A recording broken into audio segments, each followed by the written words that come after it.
컬러웨이 측면으로는 참 뭐라고 해야 될까요? 점점 싫어지는 그런 느낌이 듭니다. 안녕하세요, 제이든입니다. 오늘은 로어텍 알로사우루스 제품을 리뷰하려 해요. 오늘 보여드릴 알로사우루스 제품은 기존의 제품과는 전혀 차원이 다른 컬러웨이를 가진 그런 제품인데요. 뭔가 컬러풀했던 사르쿠스쿠스 제품을 연상시키는 것 같기도 해요. 뭐라고 해야 조금 더 정확할까요? 대담한 컬러라고 말하고 싶습니다. 그리고 제 속마음을 털어놓자면 그렇게 마음에 드는 제품은 아니네요.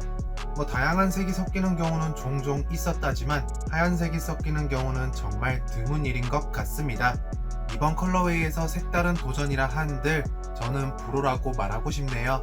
사실 알로사우루스라는 공룡을 정말 좋아하긴 하는데 이번 알로사우루스 제품은 좀 조형 자체도 이전 제품과 비교했을 때 살짝 나아지긴 했지만 새로운 조형은 아니네요. 그래도 이전 버전보다 살짝 나은 것 같기도 합니다. 하지만 앞으로 우리가 만나게 될 알로사우루스 제품은 이것보다는 조금 더 나아져야 할 것 같은데요. 사실 피규어를 구매함에 앞서 조형 자체가 구매의 결정적인 요소가 되는 일은 정말 드물 겁니다. 매장에서 실물로 봤을 때야 잠깐 깨닫게 되는 정도지 그게 그렇게 크게 오래 기억에 남는 것도 아니니까요. 그래도 저희들끼리는 새로운 조형으로 피규어가 발매됐을 때 찾아오는 그 기쁨 다들 아시죠? 기존의 제품에서 색과 조형만 살짝 바꾼다고 이제 팬들을 감동시키기는 한계가 있어 보입니다. 마텔. 그럼 더 큰 불평 불만 내놓기 전에 어서 빨리 리뷰를 시작해 보자고요. 박스 디자인은 기존의 로어텍 제품들과 다른 점이 없어 보입니다. 눈에 띄는 가장 큰 차이점은 각종 로고들이 일본어로 적혀 있다는 거죠. 한국 정가보다는 저렴하게 미국 정가와 비슷한 가격으로 아마존 재팬에서 구매했기 때문인데요. 시국이겠지만 저렴하게 구매했으니 저는 크게 상관은 없습니다.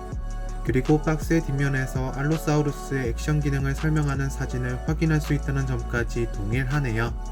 박스의 하단에서는 알로사우루스와 함께 발매됐었던 바리오닉스 카우스와 오우라노사우루스의 사진까지 함께 확인하실 수 있습니다. 위의 제품들은 모두 리뷰를 완료했으니 궁금하신 분들은 영상 확인하시는 것 잊지 마세요.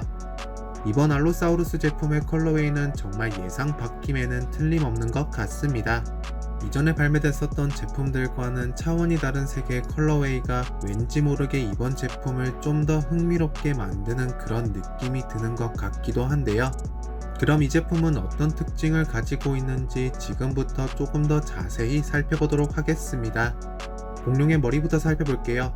굉장히 어두운 색의 초록색으로 표현된 머리는 빨간색과 하얀색의 무늬들이 여기저기 흩날렸습니다.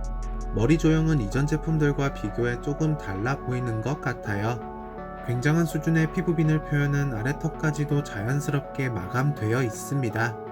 공룡의 눈은 빨간색으로, 동공은 몸통에 사용된 것과 동일한 어두운 초록색으로 표현됐어요. 이빨 역시 조형 말끔하고요. 오프화이트 색상으로 도색까지 되어 있습니다. 입안 역시 디테일은 준수한 편인데요. 우선 리얼한 느낌을 선사하는 핑크색으로 도색이 마무리됐고요. 혓바닥 역시 질감이 살아있습니다. 계속해서 공룡의 목으로 내려가 보면요. 빨간색, 하얀색, 초록색이 한데 모여 조화를 이루고 있네요. 공룡의 줄무늬라는 느낌보다는 하나의 예술 작업을 떠올리게 만드는 그런 느낌까지 주는 것 같습니다. 근데 좋게 말해 예술 작업이지 사실 좀 난잡한 느낌의 이 색 작업, 저는 불호라고 말할게요. 그리고 목의 가장 윗부분으로는 하얀색의 돌기까지 확인하실 수 있습니다.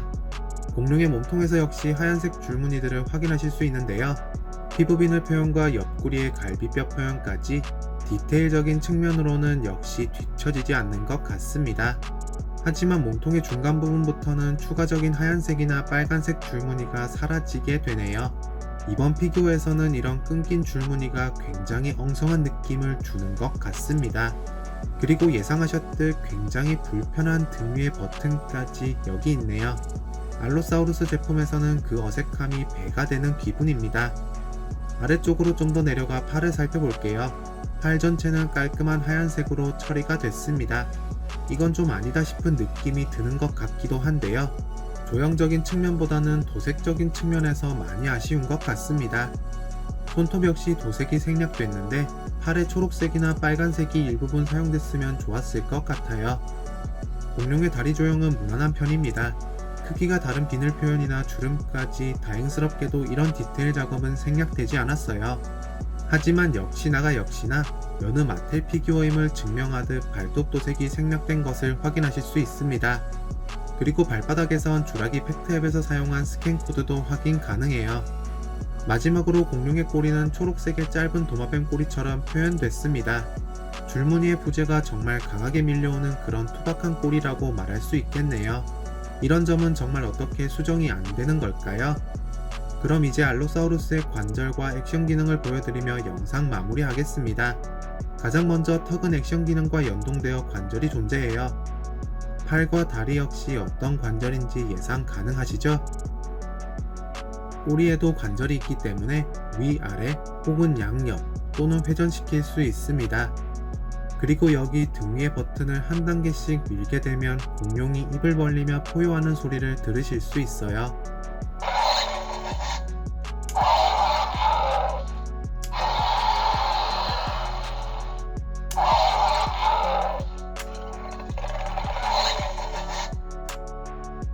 자, 이제 다시 한번 제품의 비평을 시작해 볼까요? 온라인에서 이 제품을 처음 만났을 때 제 머릿속에 든 생각은 도대체 마텔이 무슨 생각을 한 걸까? 였습니다. 인기 있는 수각류 제품에 전혀 색다른 컬러웨이를 시도한 점, 이건 정말 큰 용기라고 말할 수 있을 것 같네요. 사용된 컬러와 디테일이 전체적인 대조를 이루며 입체적인 느낌을 주는 점, 이건 정말 마음에 들었습니다. 오늘은 정말 흥미로운 제품을 살펴봤던 것 같아요. 하지만 저는 이 알로사우루스 제품을 추천해 드리진 않을 것 같습니다. 다른 컬렉터들에게도 인기가 많을까? 과연 인기가 올라갈까? 라는 의문을 가지게 만드는 제품이었습니다. 아마 이 제품 말고 다른 알로사우루스의 인기가 조금 더 올라갈 것 같네요. 하지만 여러분들께서도 모험을 원한다, 색다른 제품을 원한다 하시는 경우에 이 제품의 구매가 그렇게 나쁜 선택이 될 것 같진 않네요. 오늘 준비한 영상은 여기까지입니다. 영상이 마음에 드셨다면 좋아요 한 번씩 눌러주시고요. 채널 구독을 하지 않으셨다면 구독도 부탁드리겠습니다. 그럼 여러분들 모두 다음 영상에서 뵐게요.